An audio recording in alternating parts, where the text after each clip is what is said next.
I am a stand-up comedian now, And mostly so, full time. how'd that come about? Like, was something you always wanted to do, or Kinda, I remember about 10 years ago it's been. Yeah, 10 years ago when I lived in Texas, one of my coworkers at Texas Roadhouse was a stand-up or is a stand-up comedian still, Roxy. And she had brought me out to a comedy show and I was hanging out with some of the comedians afterwards and they're like, "You're pretty funny. You should try stand-up, you know? Like women should, we need more women doing comedy, blah, blah, blah." And I'm like, "Not me. Not little old me. Like I'm just funny in conversation. Like I couldn't be a performer."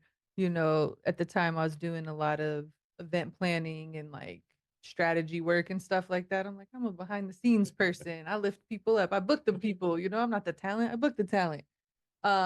Which is funny because I'm a Leo, so that whatever self-doubt and all of that was going on is kind of funny to look back on and be like, yeah, right. You didn't want to be on stage. Okay.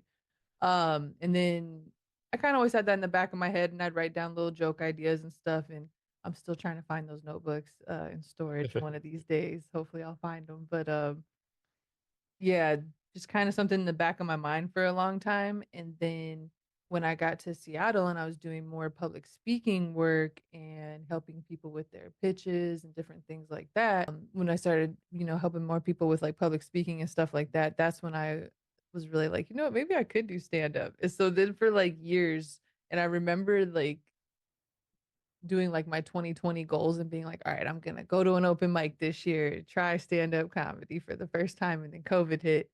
And then, everybody was going through changes and like, analyzing things and whatnot, I think. And I don't know, I ended up moving back to Colorado and it was right around my birthday where I decided I was like, you know what, there's this open mic the night before my birthday, and that's what I'm gonna do for my birthday is get my friends and family to come watch me embarrass myself in front of a room of like 40 people. Still do the roast battles, still do all the random so when you things. when you go on stage, like, how quickly do you know? Okay, I'm like really, I'm gonna do really good. Oh man, I might be bombing right now. Like, how do you know that?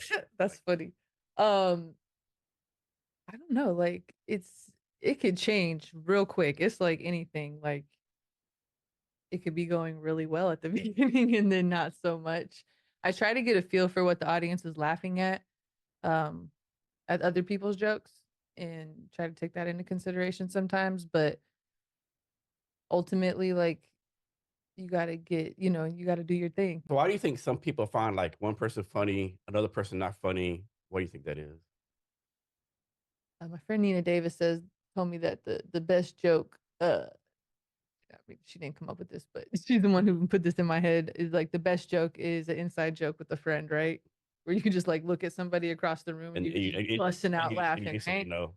And so like if we can create kind of that feeling, it's not going to be the same, but pseudo feeling of me, you, there's 100 people sitting around you in the crowd, but me and you are having this like moment and like we got this Yeah. like inside joke now.